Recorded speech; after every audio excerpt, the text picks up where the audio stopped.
नमस्कार, मैं डॉक्टर नरेश शुक्ला और मेरे चैनल डॉक्टर ज्योतिष में आपका स्वागत है।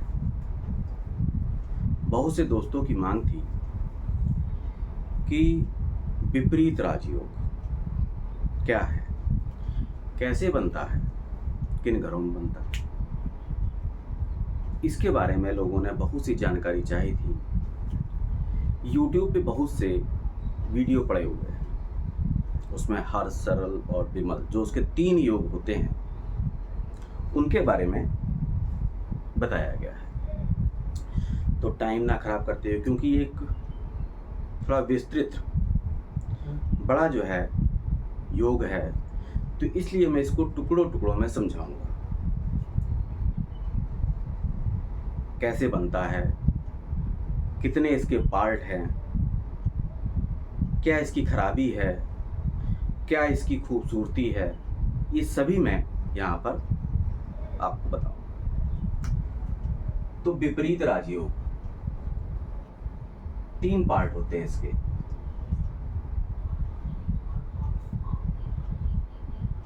हर्ष, सरल और विमल।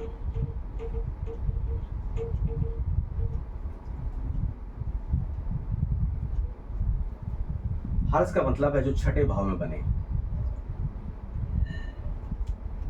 8वें भाव में और ये 12वें भाव में।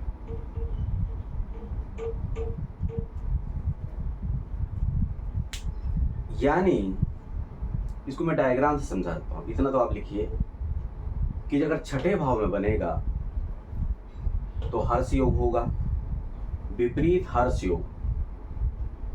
8वें में तो विपरीत सरल योग, राजयोग। और 12वें में तो विपरीत विमल योग, यानी 12वें घर से संबंधित है। टेस्टर कहाँ गया? तो इतना आप नोट करिए, नोट कर लिया पॉज करके। अब थोड़ा सा इसको मैं डायग्राम से समझा देता हूं आपको, डायग्राम से ज्यादा समझ में आएगा। पूरा नहीं बताऊंगा आज, तो मैं थोड़ा सा आपको इसका इंट्रोडक्शन ही दूंगा।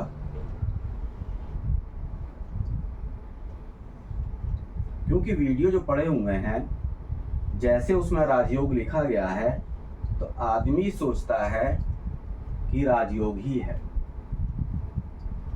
काल पुरुष की कुंडली ले लेते हैं हम लोग।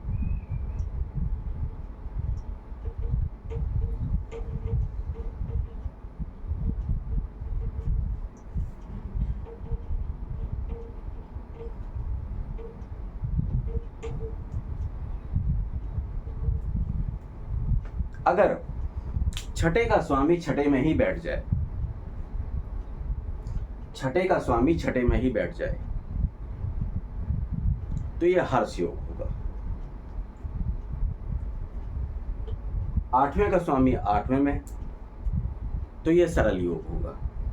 12वें का स्वामी 12वें में तो यह विपरीत होगा, सॉरी विमल योग होगा। हाँ, इसका जो एक्सटेंशन है, जो बढ़ा हुआ रूप है, जब वो छठे का स्वामी 8वें में होता है, 12वें का स्वामी छठे में या 8वें में चला जाता है, 8वें का स्वामी छठे में या 12वें में चला जाता है, ये इसका एक्सटेंशन रूप है, बढ़ा हुआ रूप है। लेकिन पहले आपको समझना होगा कि हर्ष, सरल और विमल क्या है। इसका मतलब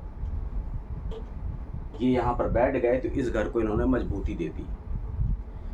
तो अगर इस घर के कुछ फायदे हैं तो कुछ नुकसान भी हैं, कुछ नुकसान हैं तो कुछ खूबसूरती भी है। ऐसा नहीं है कि ये घर खराब ही करते हैं, क्योंकि जैसे ही आपके घरों में 6, 8, 12 भावों का वर्णन आता है तो आप जिसको भी अपनी कुंडली दिखाते हैं, वैसे तो लोग कुंडली के लिए जाते नहीं हैं जब तक उनके साथ अच्छा टाइम चल रहा होता है। कुंडली के लिए आता कौन है? जब उनके साथ विपरीत परिस्थितियां आती हैं, तो विपरीत राजयोग का मतलब ये नहीं कि राजयोग बन गया, ये कुछ खराब भी करता है, लेकिन इसको आज के परिवेश में समझना जरूरी है। आज के परिवेश में समझना जरूरी है। मान लिया किसी में विपरीत राजयोग बन रहा है, तो उसमें 2 नंबर का टच या थोड़ा सा निगेटिव इम्पैक्ट जरूर आएगा, असर जरूर आएगा, थोड़ा सा आएगा। तो आज के परिवेश में क्या है, क्या घूस लेना, देखिए मैं कोई घूस को उसको बढ़ावा नहीं दे रहा हूं। मान लिया कोई सरकारी तंत्र में बैठा हुआ है, तो आपका काम वो ईमानदारी से कर दे, अगर थोड़े पैसे ले भी रहा है और ईमानदारी से कर दे, तो आज के परिवेश में है थोड़ा सा निगेटिव काम नहीं करता है तो उससे बड़ा भ्रष्ट कोई नहीं कि पैसे लेके भी आपका काम भ्रष्ट नहीं है। तो उसको आज के परिवेश में समझिए, क्योंकि वो पैसे उसको ऊपर भी देने हैं, उसके ऊपर भी देने हैं, या तो अपनी ज़िंदगी में ट्रांसफ़र कराता रहे कि पैसा ही ना ले, तो ज़िंदगी में अपना ट्रांसफ़र ही कराता रहेगा। तो जहाँ हल्का सा निगेटिव टच पैसे का आएगा, वो विपरीत राजयोग कहलाएगा, वो विपरीत राजयोग कहलाएगा। ऐसा नहीं कि राजयोग बन गया अब राजा बन गया आप, विपरीत इसीलिए लिखा गया है। और जब इन घरों के स्वामी, मान लीजिए 6 का स्वामी 8 में बैठ गया, तो उसके कुछ नुकसान भी होंगे, उसकी कुछ खूबसूरती भी होगी। 6 के स्वामी 6 में ही बैठा हुआ है, तो 6 का स्थान तो शत्रुओं का है, ऋण का है, सरकारी नौकरी का भी है। सरकारी नौकरी भी 6 घर से ही देखी जाती है। 10वां स्थान तो है ही, लेकिन जो 6वां स्थान है वो भी है। ऋण कौन सा है? ऋण क्या हम बैंक से ले रहे हैं? वो तो ऋण होगा ही, जो पुनर्जन्म का कर्ज होगा वो भी आपका ऋण है। वो आपको इसी टाइम जब इसकी महादशा आएगी तो आपको उतारना होगा। शत्रु कौन से हैं? शत्रु आज के परिवेश के शत्रु तो हैं ही, जो बाहरी शत्रु हैं, लेकिन काम क्रोध मोह, काम क्रोध मद अहम जिसको कहा जाता है, ये भी आपके आज के ही शत्रु हैं, जो आपके इंटरनल आध्यात्मिक शत्रु हैं, वो भी आपके एक्टिव हो जाएंगे। 8वां घर रहस्यमय दुनिया का घर है, बड़ा ही रहस्यमय ढंग कहा जाता है, बड़ा ही ध्यान से इसको पढ़ना चाहिए। अगर कहीं 8वां घर आता है, दर्द देता है। जब भी इसका महादशा आएगी, 8वें घर की दशा आ गई या महादशा आ गई, अंतरदशा आ गई, तो ये घर थोड़ी सी परेशानी तो पैदा करेगा ही, पीड़ा तो देगा ही, दर्द देगा ही, लेकिन कुछ लेके भी आएगा, क्योंकि 8वां घर जो है आपकी जो रहस्यमय दुनिया है उसका है, आपका ज्योतिष का घर है। 8वां घर ही ज्योतिष का घर कहा जाता है। अगर जो लोग ज्योतिष सीखते हैं तो उसमें कहीं ना कहीं 8वां घर इन्वॉल्व जरूर होता है। लग्नेश अगर 8वें में बैठता है तो उसकी अगर अच्छाई है तो कुछ बुराई भी है। अगर लग्नेश 8वें में बैठ जाता है तो ज्योतिष से कुछ रिलेटेड जरूर होगा, वो तांत्रिक विद्याओं का है। तो इस घर की भी अपनी कुछ खूबसूरती है, कुछ अच्छाइयाँ हैं, कुछ खराबियाँ हैं।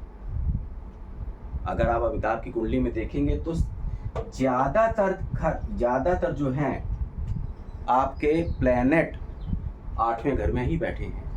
अगर 8वां घर इतना खराब है तो वो शख्स इतनी ऊंचाइयों पे क्यों पहुंचा? मैं यहाँ पर उनकी कुंडली का विश्लेषण नहीं कर रहा हूँ। ये घर परिवर्तन का भी है, ये घर परिवर्तन का भी है, एकदम परिवर्तन लाता है। ऊंचाई से फॉल पे ले आएगा, नीचे ले आएगा, फिर ऊपर ले जाएगा। इसके बाद 12वें घर पे आते हैं। 12वां घर आपका व्यय का है, इन्वेस्टमेंट का भी है। व्यय का है, इन्वेस्टमेंट का है, बेड प्लेजर का है, आध्यात्म का है, मोक्ष का है, तो इसकी 12वें घर की भी कुछ अगर परेशानियां हैं तो कुछ खूबसूरती भी है। अगर 12वां घर आ रहा है तो वो विदेश यात्रा भी करेगा, आध्यात्म से भी जुड़ेगा। तो उसकी कंडीशनें क्या होंगी, ये हम अलग अलग करके जो हमारा अगला वीडियो, क्योंकि अगर मैं इसको बनाता चला जाऊंगा तो वीडियो बहुत बड़ा हो जाएगा, बोरिंग हो जाता है, तो हम अलग अलग करके पहले 6, फिर 8, फिर 12 को पढ़ेंगे। यानी हर्ष को, सरल को, विमल को पढ़ेंगे। फिर इनका विपरीत परिवर्तन कराएंगे कि 6 का 8 में जाएगा, 8 का 12 में जाएगा, या 12 का 8 में आ जाएगा। तो उसके भी मैं आपको एग्जाम्पल दूंगा।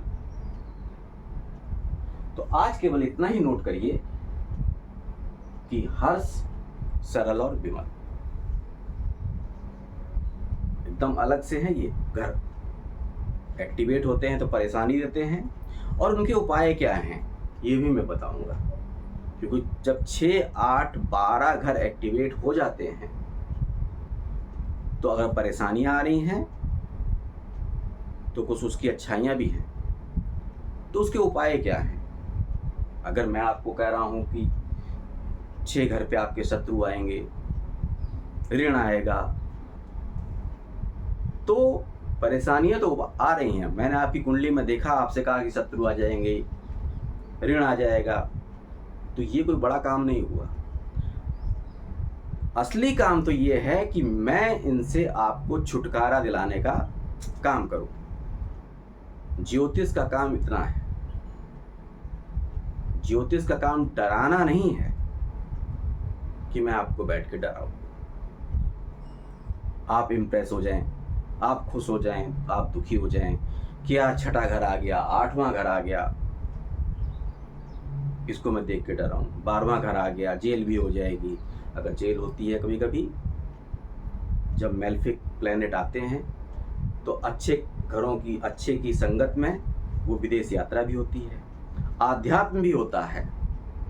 तो ये इन घरों की कुछ अच्छाइयाँ थी, कुछ खूबसूरती थी। तो अगली बार हम लोग जो पढ़ेंगे वो शुरू करेंगे हर्ष से, यानी 6ठे भाव से। अब यहाँ पर कुछ भी हो सकता है, यहाँ भी मैंने बुध रख दिया है काल पुरुष के हिसाब से, यानी 6ठे का स्वामी 6ठे में होगा, हर्ष। तो इतना आप नोट कर लीजिएगा। अगली बार मैं इसको पढ़ाऊंगा आपको, हर्ष योग को, फिर सरल को, फिर विमल को पढ़ाऊंगा। तो इसी के साथ मुझको विदा दीजिए। चैनल को ज़्यादा से ज़्यादा सब्सक्राइब करिए, वीडियो को लाइक करिए। नमस्कार।